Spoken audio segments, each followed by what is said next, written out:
lëshoj Edi Rama, i shkeli syrin Edi Rama, por dhe nuk e lëshoj Edi Rama, e mori spaku, nuk i prish asnjë punë Edi Ramës, pra Edi Rama mori mandatin e 4, ndërkohë që ne diskutojmë, dhe spaku as nuk hetoi krimin elektoral, as nuk hetoi deri më sot, përveç rastit Balluku, asnjë procedurë korruptive që prodhonte parat me të cilat bliheshin votat.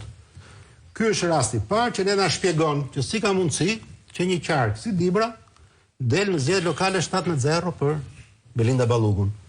Se si një qark si Fieri del 12-4 për Belinda Ballukun, që as Gramoz Ruçi, as Fatos Nano, as Ilir Meta, dhe as Edi Rama bash nuk e kanë arritur dot në rezultatet. Dhe ti e kupton, ne kemi kuptuar me kohë, po ata që thoshin që shikos ata janë të organizuar për të sërish se punon fort, po nuk është mirë. E kupton dhe Lenci më në fund. Po Lenci ka ditur, po tjetër gjë se se ka thënë.